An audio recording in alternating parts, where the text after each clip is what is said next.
Hey everybody, good afternoon. Hi Weisha.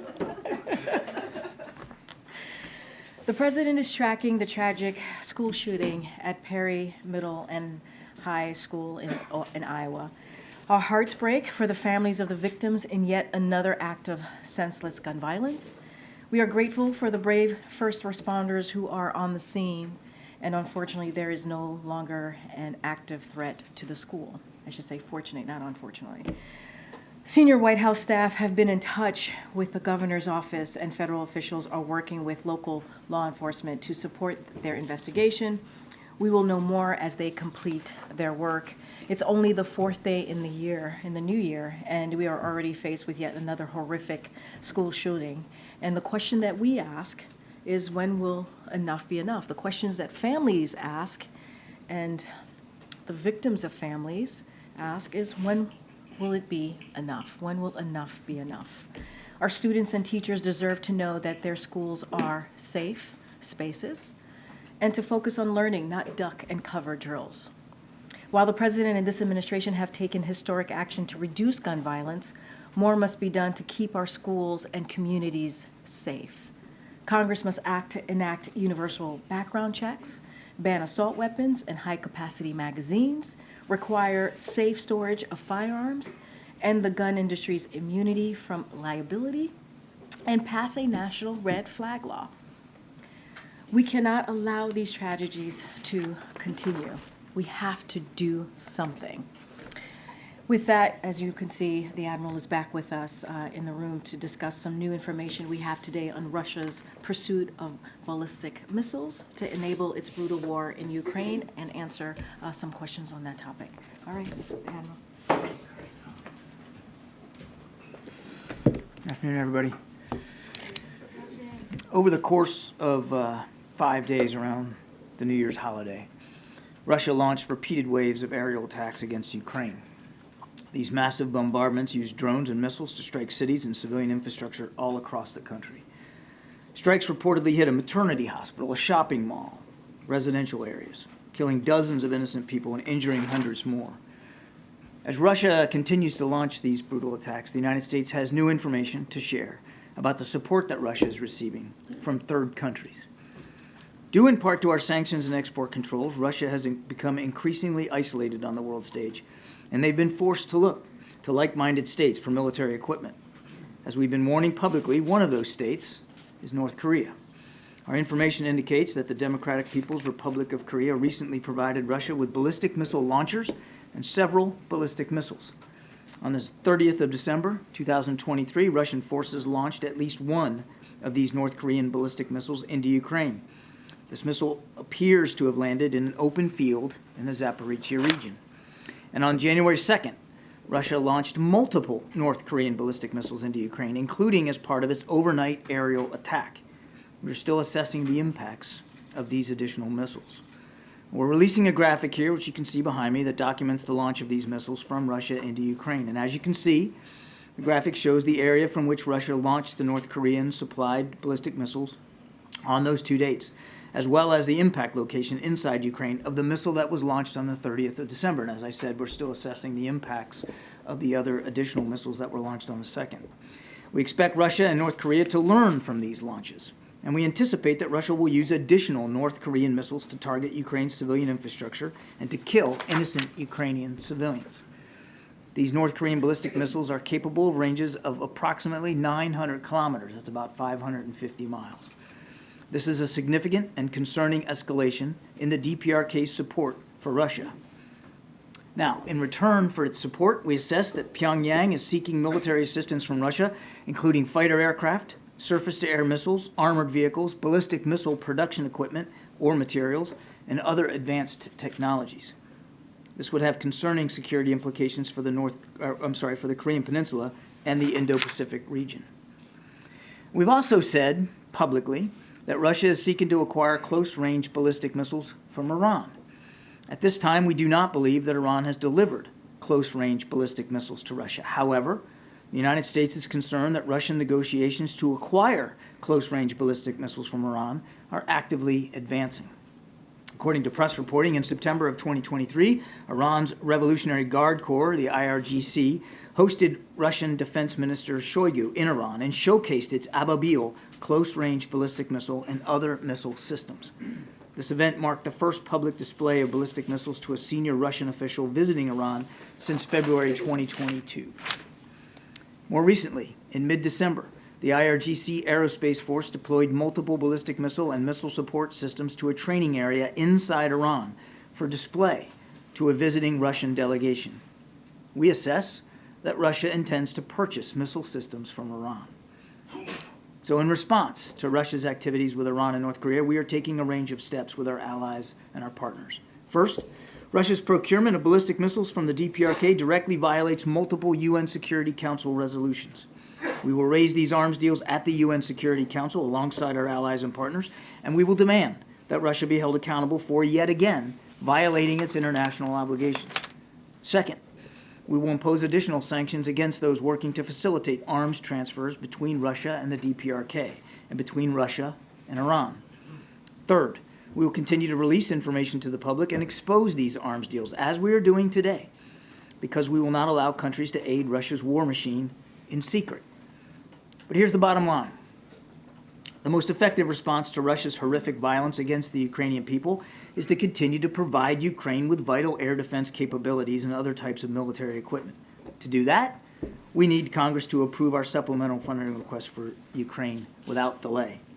Russia is relying upon its friends to replenish its military stockpiles and enable its war against Ukraine. Iran and the DPRK are standing with Russia.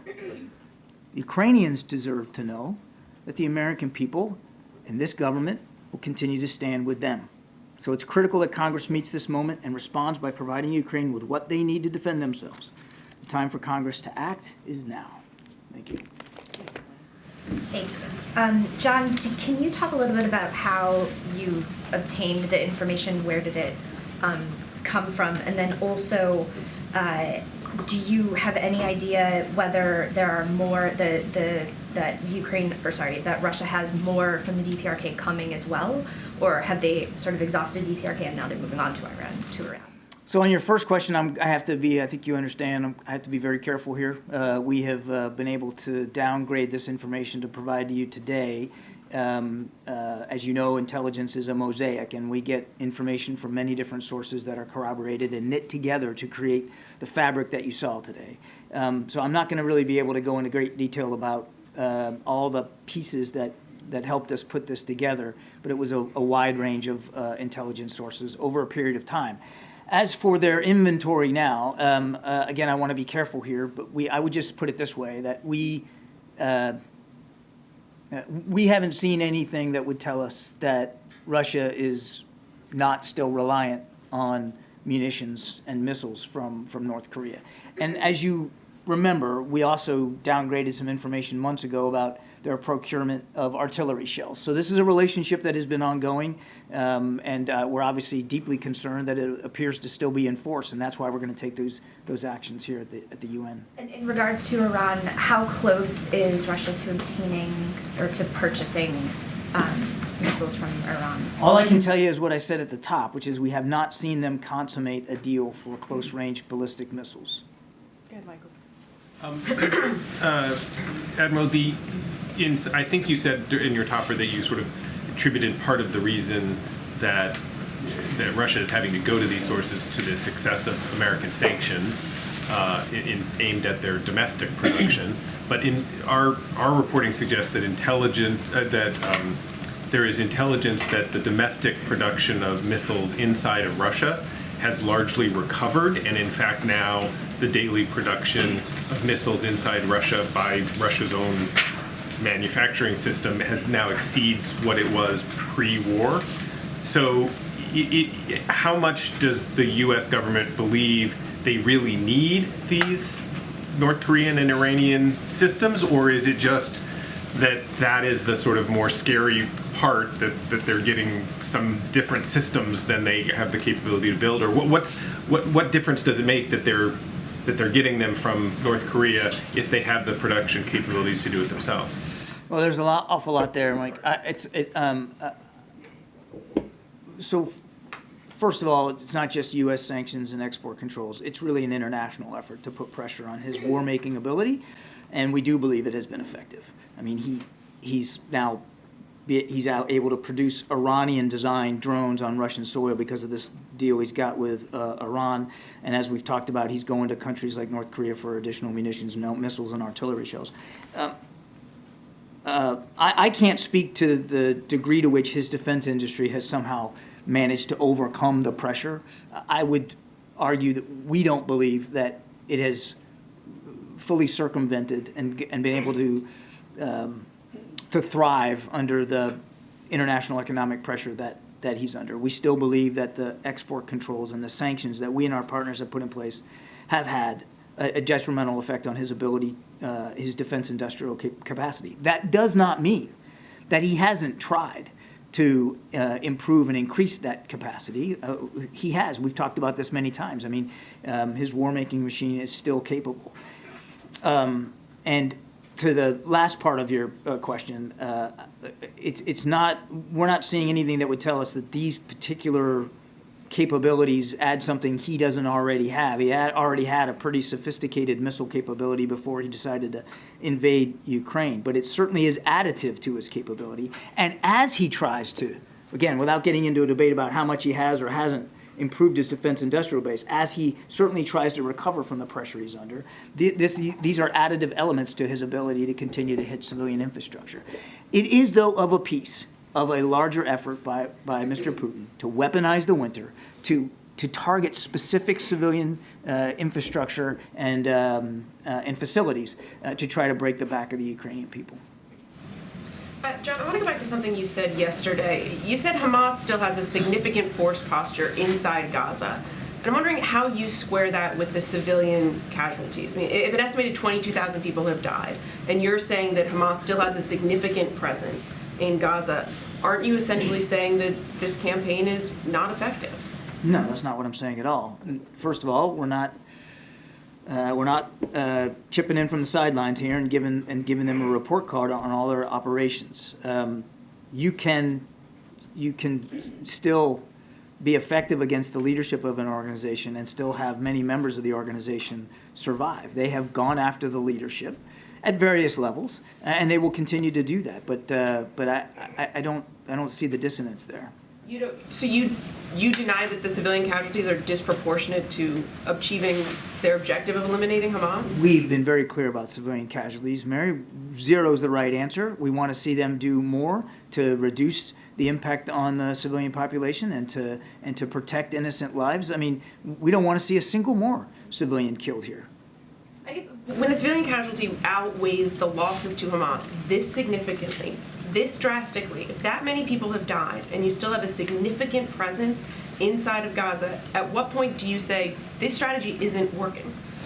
That would be for the Israelis to speak to. This is their operation, not the United States operation. They would have to make those kinds of decisions. I will tell you that they believe that they still have a viable threat by Hamas, that the Israeli people are still under a threat by Hamas, an organization that has vowed to do October 7th over and over and over again, that doesn't believe that Israel should exist as a nation. And so they're prosecuting against that threat. And we are continuing to talk to them about how they do that, because as Secretary Blinken has said, how they do it matters. And we want to make sure that they're doing it effectively, clearly, against the leadership of Hamas, going after their ability to command, control, and resource themselves, at the same time protecting innocent lives.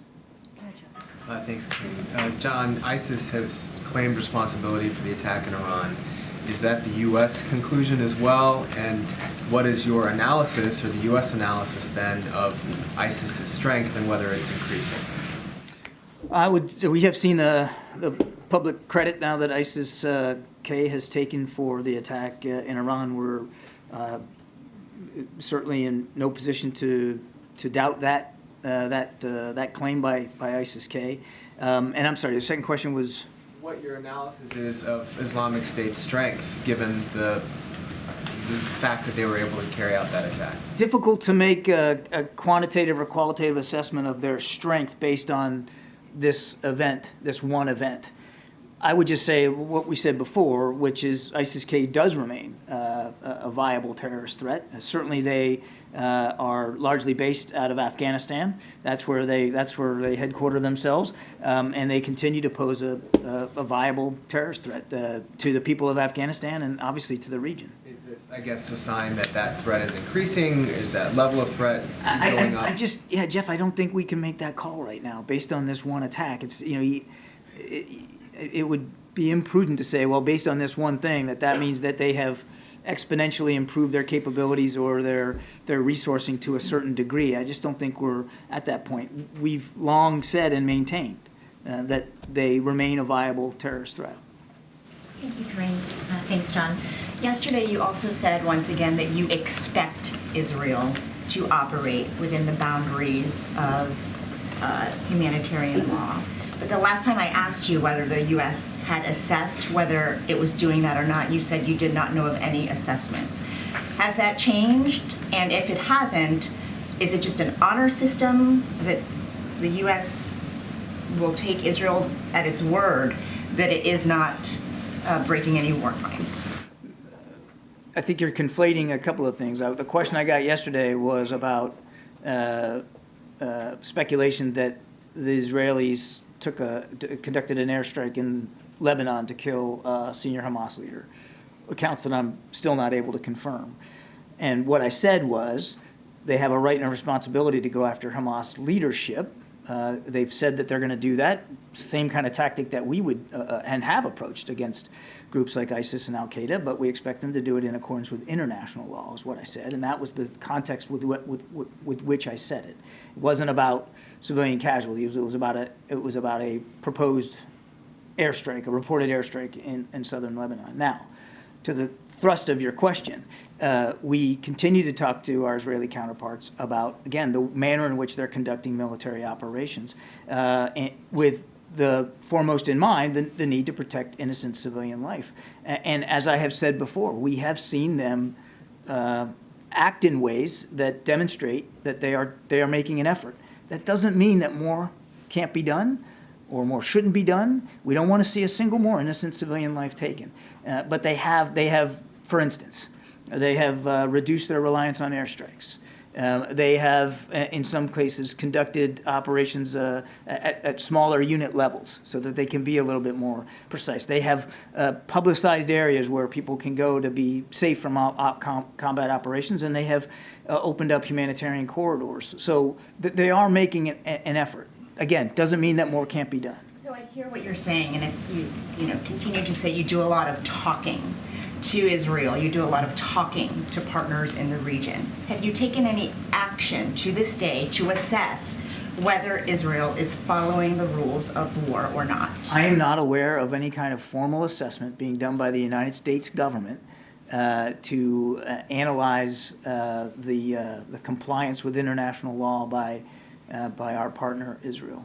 Why not? And how can you be sure then that the weapons and resources that the U.S. is supplying is under those guidelines? I would just tell you that we have not seen anything that would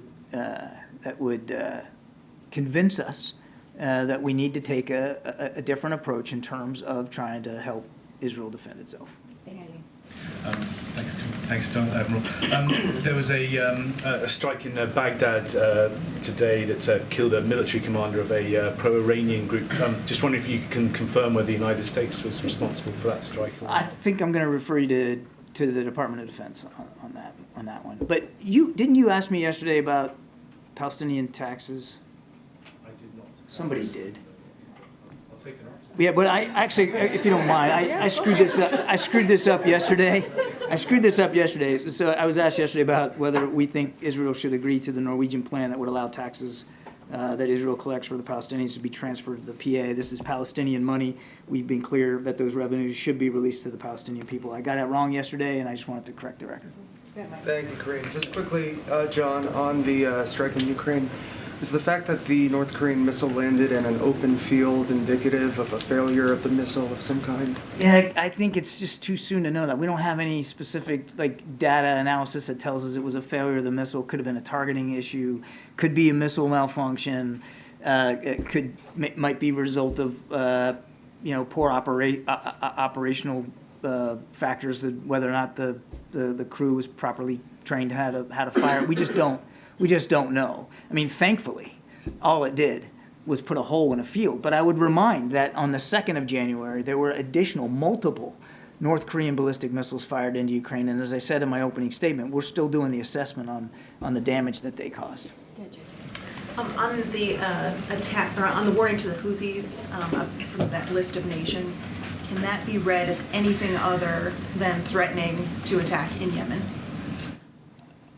It's a pretty clear statement of how concerned we and our 12 other partners are, particularly, about what the Houthis are doing in the Red Sea. We don't telegraph our punches one way or another, but we take these attacks very, very seriously. The impact that they're having on international commerce and free shipping, and we're going to keep doing what we need to do to protect our interests. Is there anything you can tell us on what the menu is of the list of consequences that could be possible? I'm just not going to get ahead of where we are right now. Again, I think that was a pretty clear statement about our interests and about how seriously we're taking this threat. And as the statement said, the Houthis will be held accountable for the consequences.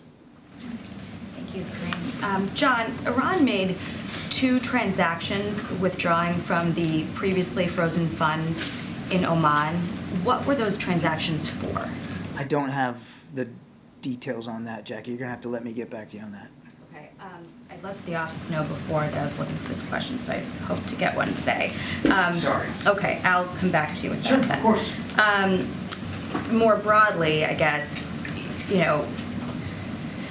is the administration at all reconsidering its decisions to finance Iran indirectly by allowing these sanctions waivers to go forward, given the level of proxy attacks that we've seen? The finance, or you mean by Well, it's for from the humanitarian aid, exactly, right? yeah. But we had these 2 transactions I'm talking about, and I'm hoping we can get an answer on what they were for. But the Assistant Treasury Secretary for Terrorist Financing and Financial Crimes was testifying about this to a House subcommittee, and said that any details, about those transactions would have to be provided in a classified setting. Why would we need to have that information be behind closed doors when that money is supposed to only be for humanitarian purposes? It should be, transparent, I would think.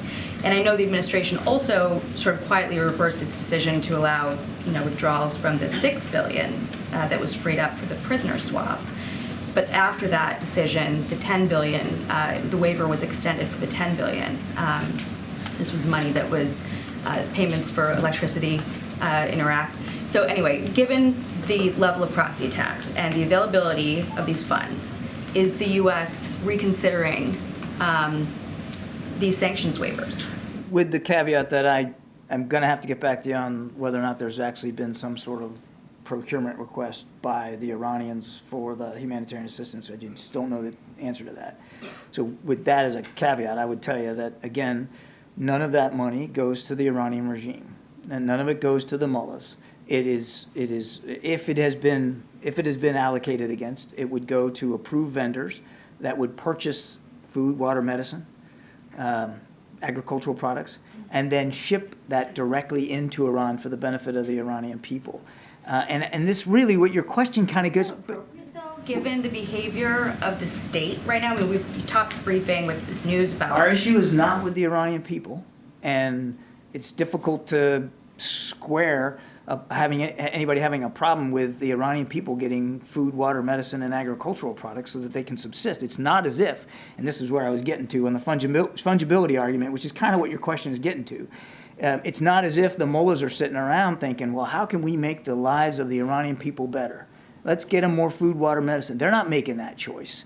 What they're doing is investing in missile technology and helping Ukraine kill innocent helping Russia kill innocent Ukrainians. So it's not, the fungibility argument just doesn't stand up. It's not like it frees up money that they were going to use on food and water, that now they're going to go buy missiles with. They've been focusing. That's exactly what it does. Well, and I would argue that the critics are incorrect. It's the mullahs, the regime in Iran has been doing that consistently over multiple presidential administrations, Republican and Democratic.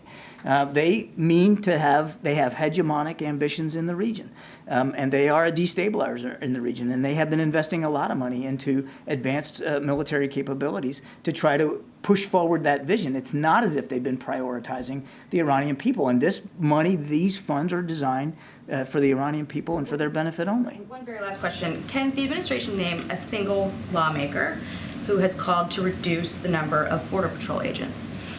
A single lawmaker that has called for I would argue, as I think Karine has talked about this. I mean, in the fact that they voted down proposed legislation that would, at the president's urging, increase the number. So just by dint of the sheer numbers and the votes, the House Republicans have said they don't favor increasing the number of border agents. And you heard Speaker Johnson down at the border yesterday. That they're not interested in moving forward on the president's national security supplemental, which had $6 billion in there, much of it designed to get us another 1,300 border agents.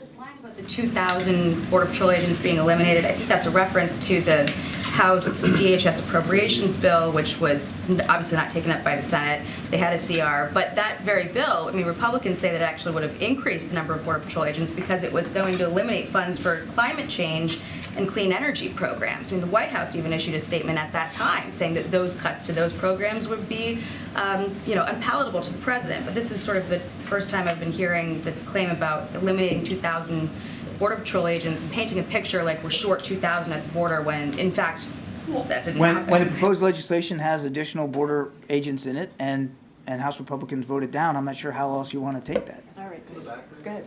Give me 1 second. Go. On Ukraine, what options has the White House or the administration reviewed to get aid to Ukraine if Congress can't deliver on the supplemental request? And as these talks are ongoing, what conversations is the U.S. having with its allies who are also supporting Ukraine? Is it creating any concern on their part if Congress can't deliver on the $60 billion? Without question, our allies and partners are watching what we do here. U.S. leadership matters a lot when it comes to being able to support Ukraine. Now, they'll have to make their own decisions. They're sovereign nations, too. As they have over the last 2 years, they will going forward.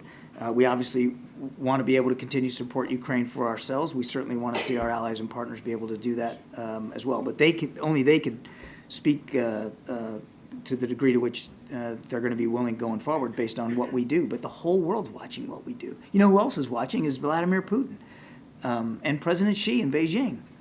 They're watching too, whether or not the United States really will prove to be a reliable partner. Now, as your first question, as I said yesterday, we delivered or announced the distribution of the final security assistance package for which we had replenishment money left to provide on the 27th of December. There isn't any more money to do that.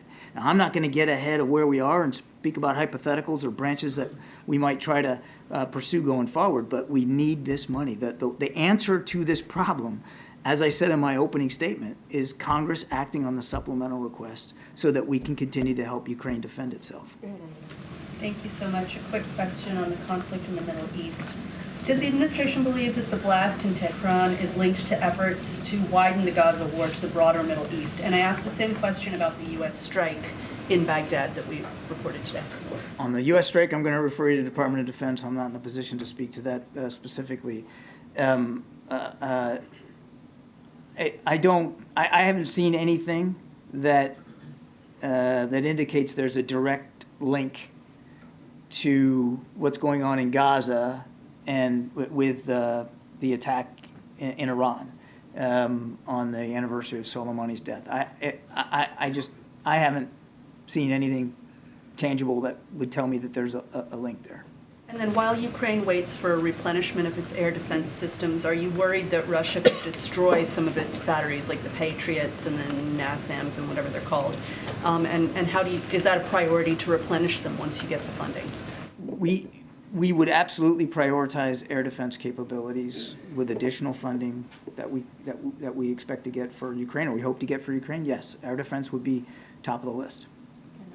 Thank you. On Iraq, John, how do you balance going after militias who threaten the U.S. Presence within the coalitions in Iraq with a diplomatic standoff with the government that considered a partner, since they accuse the U.S. of violating sovereignty after going after the Nujaba movement today in this strike? Again, I can't speak to the specifics of this particular strike. I would just tell you that, first of all, we're grateful for the continued support that we get from the government of Iraq. We are an advise and assist capacity only to help Iraqi security forces continue to go after a still viable ISIS threat in Iraq. And that partnership continues. Unlike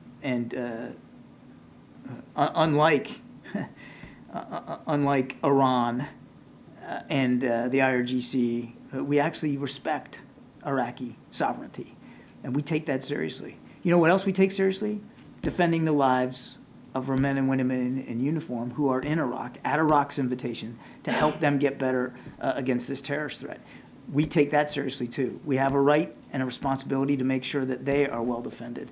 And as the President has said, we'll continue to do what we have to do to protect our people. One more. You said that Israel conducts this war and you want to see zero civilian casualty.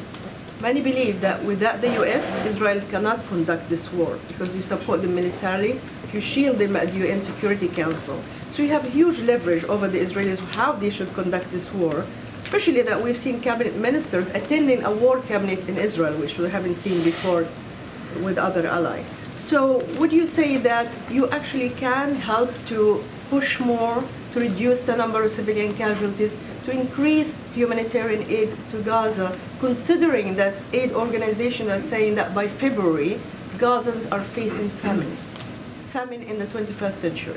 First, let me say we're very mindful of the humanitarian crisis that exists in Gaza, whether it's food, obviously medicine, water. And that is why, to your specific question, we have worked hard since the beginning of this conflict to talk to the Israelis about how they're conducting these operations, to lead the world literally in increasing humanitarian assistance inside Gaza now. Now, there's 2 gates open, Rafah and Kerem Shalom. That's not by accident. That's because the our American diplomatic efforts have done so much to get those gates open. And the trucks continue to flow. Not as much as we want, but they are. We're leading the world in terms of trying to make sure that we can alleviate that humanitarian suffering in Gaza. And that takes a lot of tough conversations sometimes with our Israeli counterparts, but we're not shying away from that. Secretary Blinken is literally on his way back to Israel today as we speak to have these continued conversations with our Israeli counterparts. Thank you, Karine. Thank you, John. About Chinese spy balloons, Taiwan Defense Ministry stated yesterday that they spotted several Chinese balloons over the island. Does the White House have any reaction? Also, are you concerned about election interference as the election is approaching? I'm not in a position to confirm reports about balloons over Taiwan. I'd certainly refer you to officials in Taiwan and to Beijing to speak to that. We obviously support the democracy and the democratic institutions of Taiwan. And we want to see free, fair, open, transparent elections there. And we're certainly mindful that outside actors could try to interfere.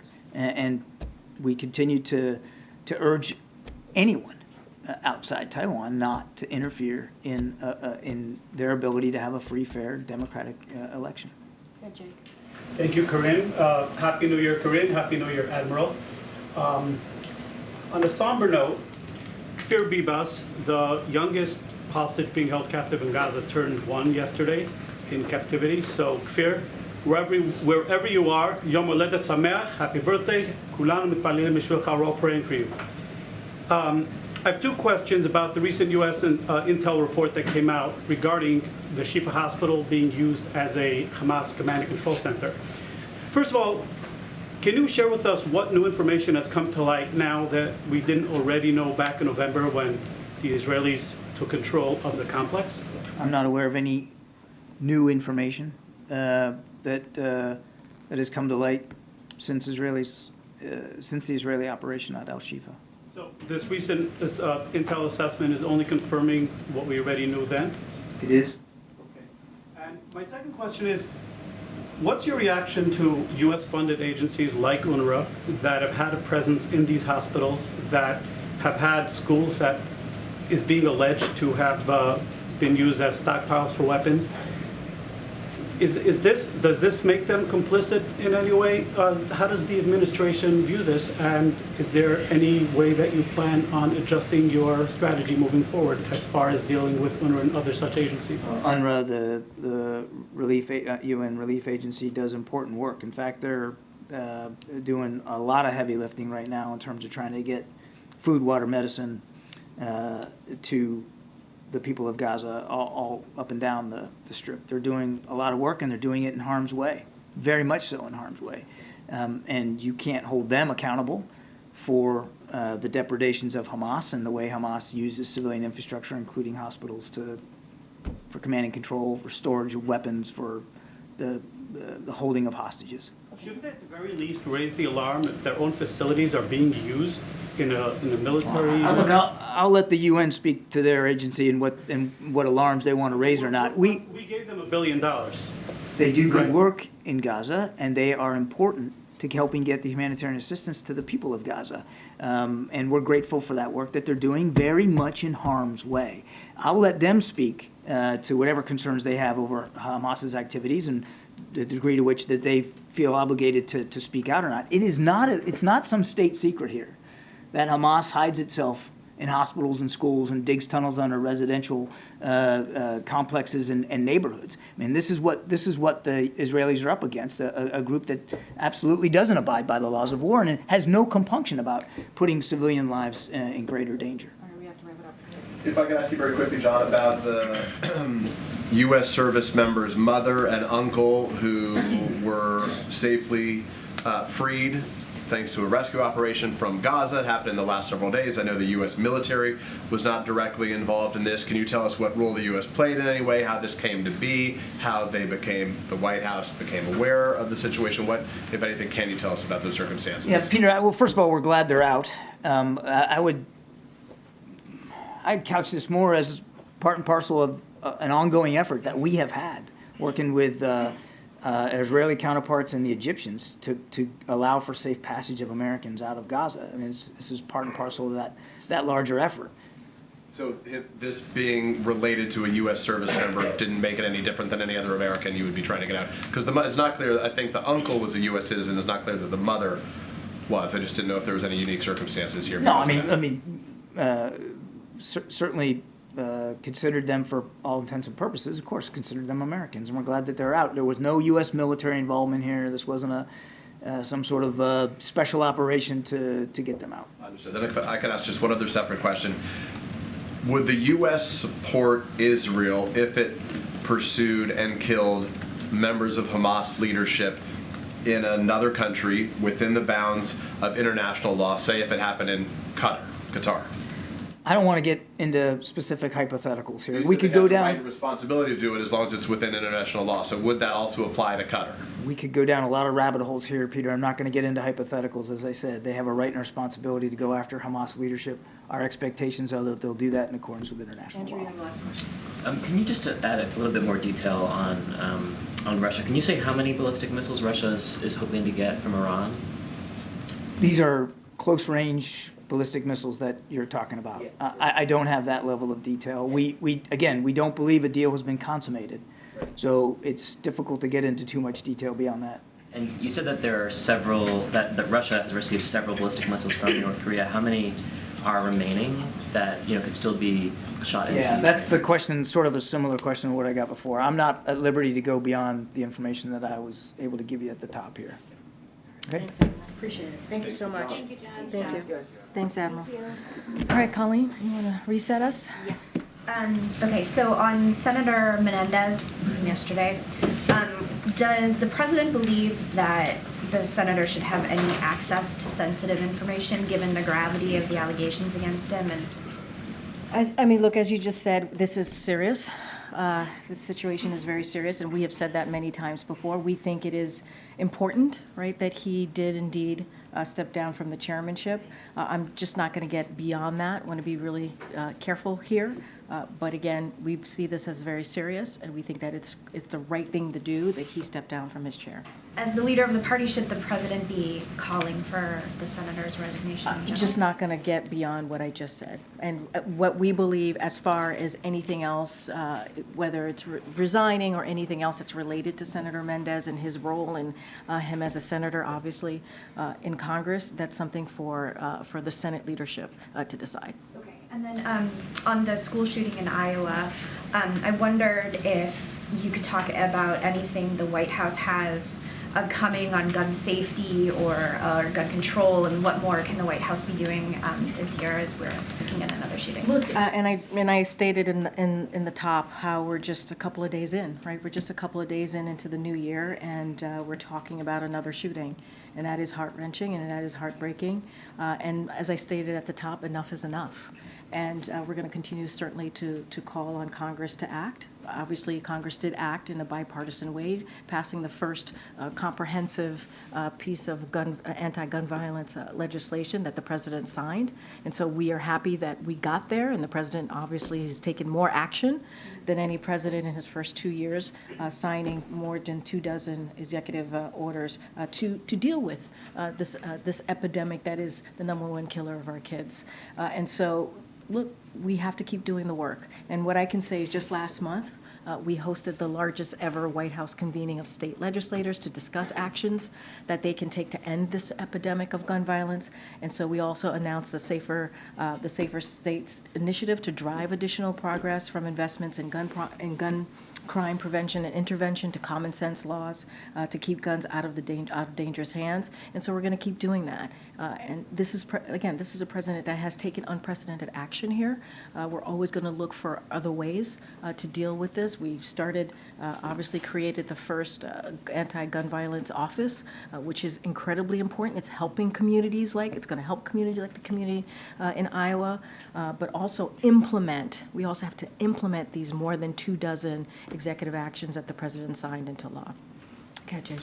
On the child tax credit, would President Biden be open to a tax deal that includes a child tax credit being expanded and renews the expired research tax credits? So obviously the president strongly believes that any bill that is out there in Congress that certainly cuts taxes for big corporations must cut taxes for working people and families with children, right? Especially to reduce child poverty. That's why the American Rescue Plan, the first piece of legislation that this president signed that only had Democrats' votes on it, was so important because it had that child tax credit in it. And what we learned from that is it helped cut child poverty by nearly half. And so obviously this is something that the president supports. And so we'll see. We will see what Congress brings forth. So the part about renewing the expired research tax credits, he also supports that? So that is something that I need to be really mindful and talk to our team here about that. I just don't have anything beyond that, but obviously this is something that is incredibly important to the president.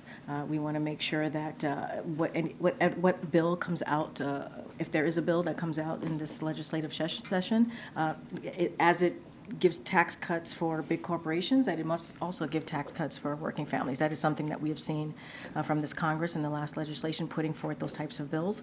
And so that's what the president would certainly want to see. Thank you, Karine.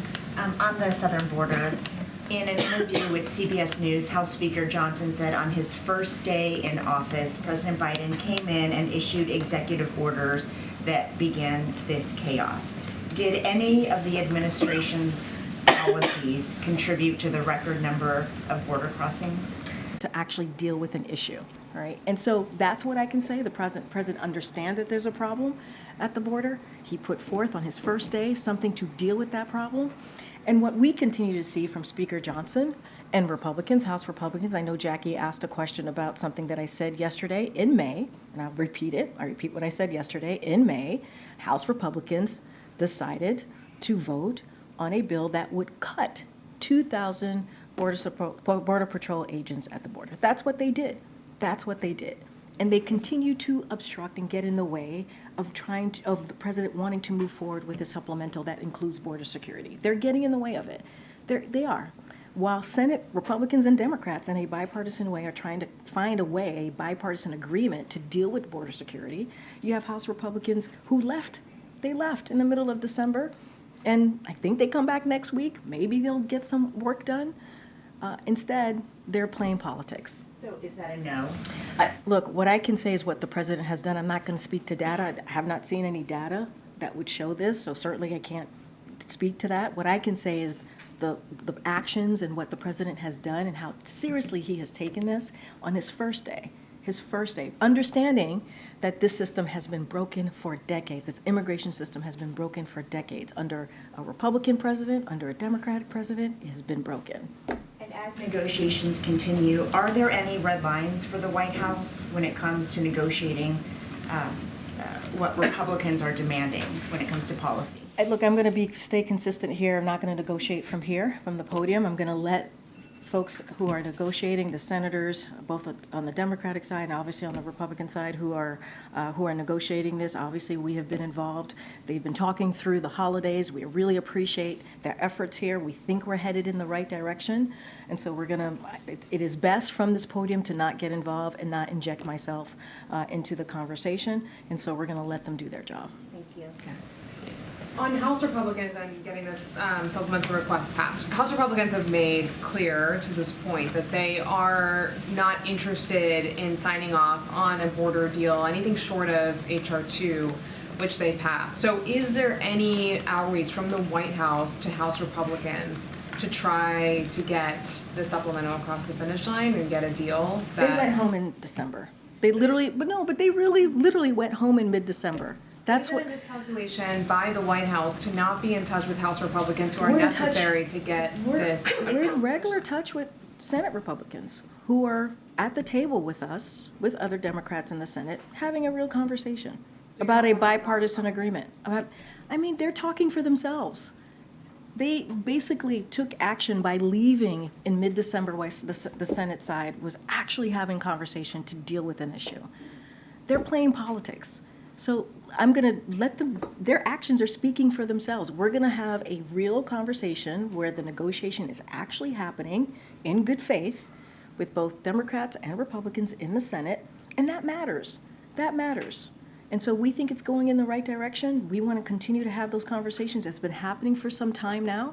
And so we'll let them put something forward, and we'll move from there. Lastly, though, but if House Republicans are slamming White House immigration policies, why is the White House not in touch with those Republicans who, again, would need to approve of a deal to get the critical supplemental request that you've talked about? I'm not saying that we're not going to have, at some point, we're not going to have a conversation with House Republicans. That's not what I'm saying. I'm saying that their actions have proven to everyone where they stand on this. So we're having a productive conversation with Senate Republicans and Democrats to find a bipartisan agreement, because we understand the system is broken.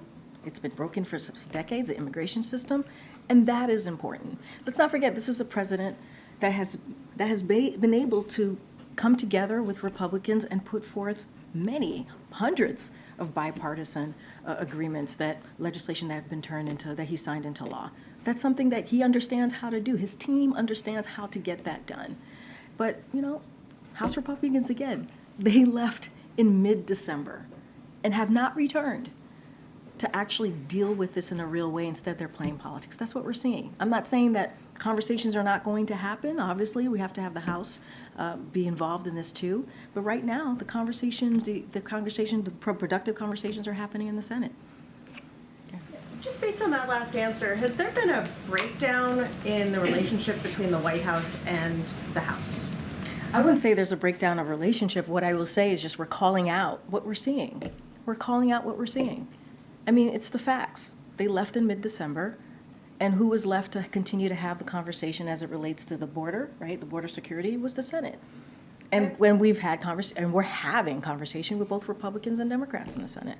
I have two completely unrelated questions. Sure. Apologies for Nope. hogging time. No apologies. Go for it. The president did have this lunch with historians, and I'm wondering if there are any details you can share about that, and also, what about this particular moment has him reaching out to historians? So look, the president has done this before. Here's something. Okay. I thought I heard a voice. No worries, Jackie. I thought I was hearing things, but I'm not. I was like, I'm the only person that's hearing it. Okay. Okay. You and me. Okay. Okay. So look, the president tends to, and he's done this before. He's met with historians before ahead of an important national moment, which we're about to see. Certainly as it relates to January 6th. And he met with these historians, a diverse group of historians, to hear from them, to hear directly from them on their thoughts about our democracy here in this country and abroad. And the president felt it was incredibly important to hear from this diverse group of historians. And again, he's done this before. It's not the first time.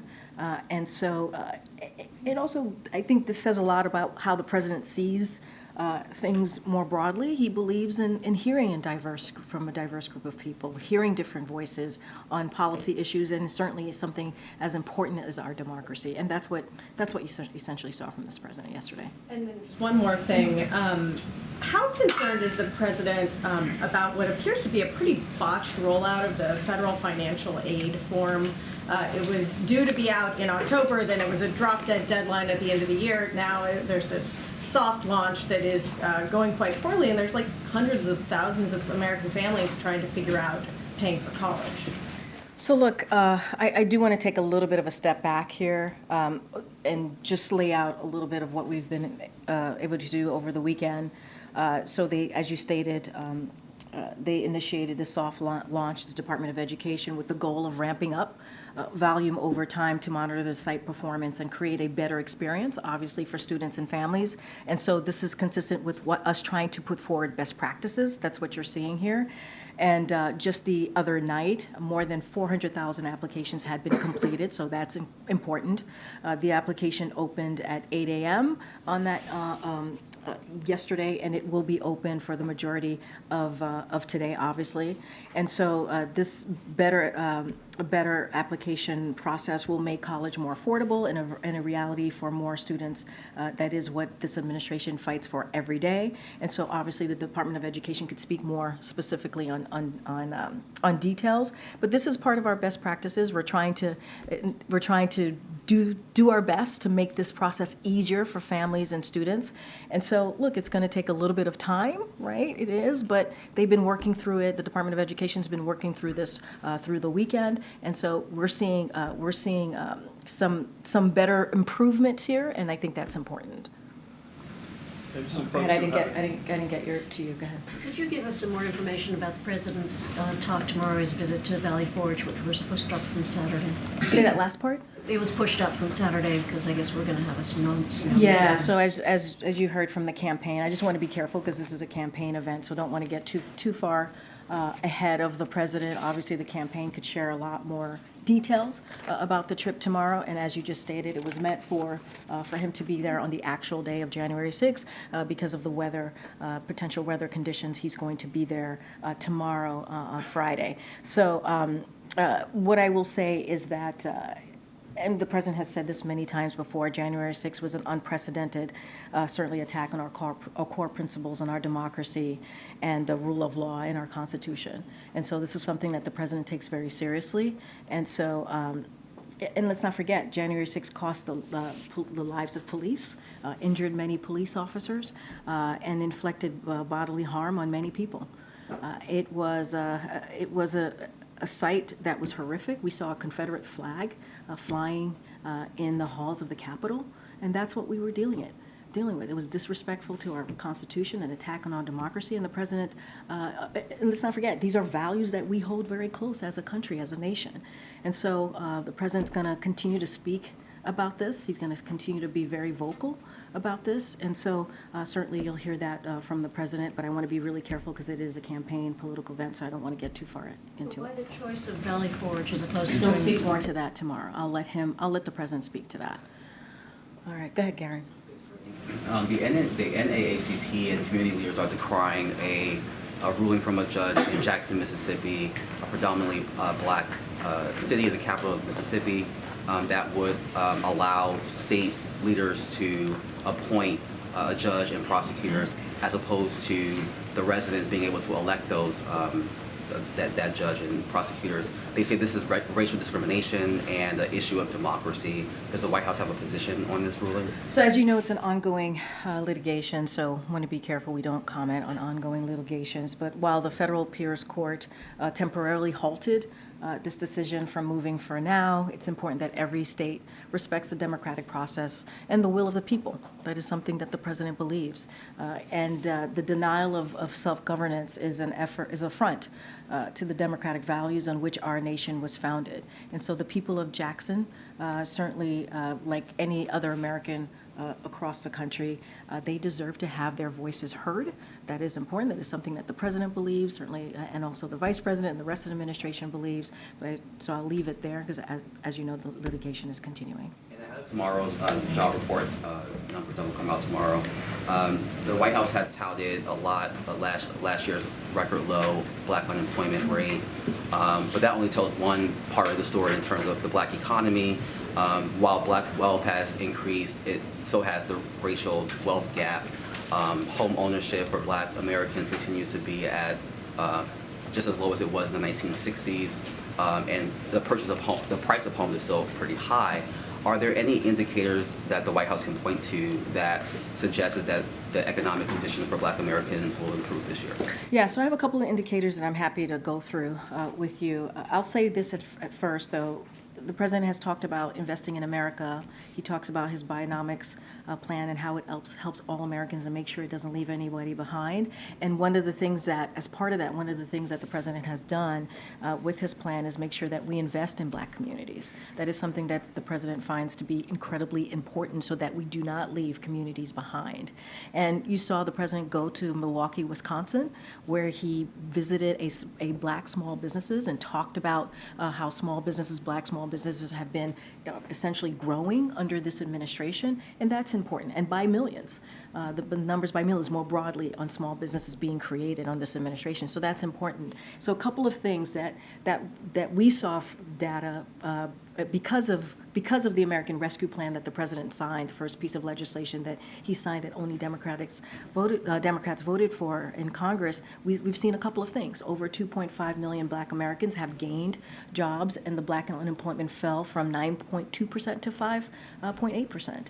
Black wealth is up at a record 60% since 2019. That's something that you just stated in your question to me. The number of black households owning a business has more than doubled since 2019, and black business ownership is growing at the fastest pace in 30 years. And something else, too. There's 2/3 of new clean energy jobs are in communities of color, including nearly 60,000 in black communities. And let's not forget the insulin cap, right, for our seniors that the president was able to get done under the Inflation Reduction Act. That's going to have a huge effect on black communities as well. So these are the actions that the president has been able to take through legislation, right, very, very important legislative actions that we have seen communities like the black community be able to see an investment in their communities and also not be left behind like they have been for decades. Go ahead, Dan. Yeah, thanks. I'm going to ask you about electric vehicles. So Ford today says that in 2023, last year, their EV sales accounted for 3.6% of their overall sales. GM says that it only sold half of what their target was for EV sales. Any consideration to moving some of those EV mandates back and let the technology and market preference catch up? So Ed, I'll say to you that we have seen 51% of an increase in EV sales. 51%, that's the numbers, and that's across the board. That's the data that we have seen. I'm sure you've seen that number as well. And so I think that's pretty important. As we talk about climate change, clean energy, that's important that we're seeing such a boost in electric vehicles. But when you look at the actual numbers, like GM sold 2.6 million cars and trucks in 2023, 76,000 of those were EVs. Ford sold 2 million cars and trucks, 73,000 were EVs. So clearly about 96% of the consumer is saying that they don't want electric vehicles. So why not? We saw a 51% increase in electric vehicles. That's what we've seen, Ed, and that's important to note. Okay. Okay, go ahead. Thanks. Sorry. No worries. What's the White House's reaction to members of President Biden's own administration protesting, or the case of somebody at the Department of Education this week resigning in protest against the president's policies on Israel and Gaza? Look, we've spoken to this before, and what we'll say is that people have the right to voice their opinion. We understand that these are times where, people have, it's an emotional time, and we understand that. As it relates to, I think, the Department of Education, I know they put out a statement, so I would refer you to the Department of Education, but that is something that we get. Like, people have opinions, they have thoughts. These are incredibly, personal times for people, right? But I'm not going to say much more on each resignation or each comments that people may have. I'll just on that particular one, I would refer you to Department of Education. Back on that president's speech tomorrow on democracy, and December AP poll, 8 in 10 Republicans said democracy would be weakened if Biden were reelected, and that was also the view of 56% of independents. So is the president's speech tomorrow aimed at trying to convince Republicans and independents otherwise, or is it more aimed at sort of rallying Democrats about how important an issue this is? So I appreciate the question. Tomorrow's a political campaign event speech, so I'm not going to get into the reasoning behind what the president is there for, right, specifically on a campaign basis. I'm not going to get into his remarks or his speech. That is something that the campaign can deal with directly on this particular question. What I can say more broadly of what the president has said about January 6th and how it's an attack on our democracy, our fundamental values, how it was unprecedented, and how we have to continue to speak out, and it is important to do so. I can't speak to your specific question about outreach or the campaign, anything related to the 2024. Go ahead, Karen. Thanks. Some hospitals in at least 8 states have brought back some form of masking now due to rising cases of respiratory viruses, including flu and COVID. Does the White House think more hospitals across the country should be considering that right now? The masking piece, that is, and we've always been very consistent on this. That is something that is localized or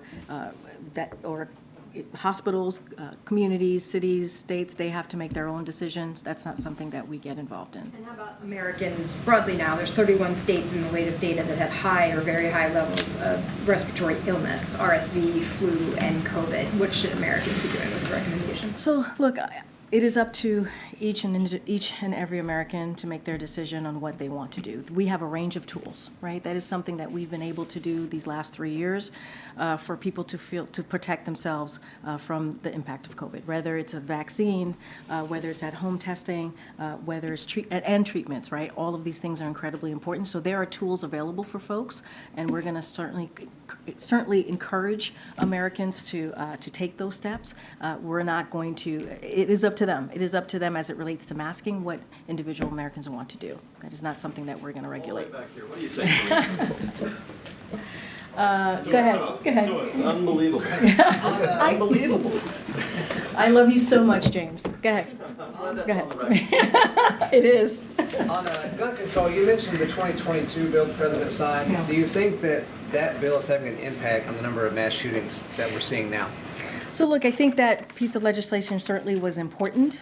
It is taking steps for states, for example, and states to take actions to deal with gun violence in their communities, but we need more. We're always going to say we need more. The president also took, as I mentioned earlier, 2 dozen actions, right? Executive actions to deal with gun violence, the epidemic that we're seeing across the country. But honestly, the way that we're going to deal with this is to have legislation that deals with high-capacity magazines, assault weapons ban. That's how we're going to move forward. A national red flag ban, and that's how we're going to deal with this epidemic that we're seeing across the country. That's why we keep saying enough is enough. Congress needs to act. Yes, it was important that we took this step. 30 years. It took 30 years to sign that bipartisan, not to sign, but to get that bipartisan legislation done, and the president obviously signed it, but we need more. It is not enough. That's what we believe. It's just not enough. All right, everybody. I'll see some of you tomorrow. Thank you.